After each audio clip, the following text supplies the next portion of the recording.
ओम नमः शिवाय। भक्तगण, आज मैं दैत्य गुरु शुक्राचार्य के बारे में चर्चा करने जा रहा हूं। शुक्राचार्य महर्षि भृगु के पुत्र थे। उनका जन्म शुक्रवार के दिन होने के कारण उनका नाम शुक्र रखा गया। उनकी माता का नाम दिव्या था। दिव्या हिरण्याकश्यप की पुत्री थी। शुक्राचार्य भक्त प्रहलाद के भांजे थे। शुक्राचार्य अपने गुरु अंग ऋषि के पुत्र बृहस्पति से अधिक बुद्धिमान होने के बावजूद भी वे दैत्यों के गुरु बन गए थे। शुक्राचार्य ने भगवान शिव की घोर तपस्या करके भोले शंकर से मृत संजीवनी मंत्र प्राप्त किए थे। शुक्राचार्य ने 1000 अध्यायों वाले बारहस्पत्य शास्त्र की रचना किए थे। शुक्राचार्य की 2 पत्नियां थी। एक का नाम था ऊर्जस्वती और दूसरे का नाम था जयंती। ऊर्जस्वती ब्रह्मा जी के मानस पुत्र प्रिय व्रत की पुत्री थी और दूसरी जयंती देवराज इंद्र की पुत्री थी। शुक्राचार्य को असुराचार्य भी कहा जाता है। शुक्राचार्य ज्ञानी होने के साथ साथ एक अच्छे नीतिकार भी थे। शुक्राचार्य ने देवासुर संग्राम में मृत संजीवनी मंत्र का प्रयोग देवताओं के विरुद्ध किए थे। शुक्राचार्य विष्णु भगवान से घृणा करते थे क्योंकि विष्णु भगवान ने धरती पर धर्म की स्थापना के लिए शुक्राचार्य की मां ख्याति का वध कर दिए थे। इस कारण से शुक्राचार्य विष्णु भगवान से घृणा करते थे। शुक्राचार्य ने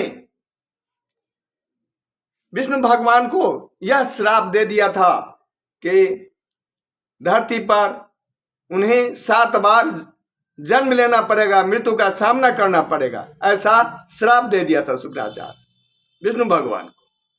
शुक्राचार्य ने मृत संजीवनी मंत्र की शक्ति से अपनी मां के साथ साथ अन्य दैत्यों को भी पुनः जीवित कर दिए थे। शुक्राचार्य ने दैत्यों के राज्यों को दोबारा स्थापित किया था। एक कथा के मुताबिक शुक्राचार्य की मृत्यु देवासुर संग्राम में हुई थी। दूसरी कथा के मुताबिक भोले शंकर क्रोध में आकर शुक्राचार्य को निगल गए थे।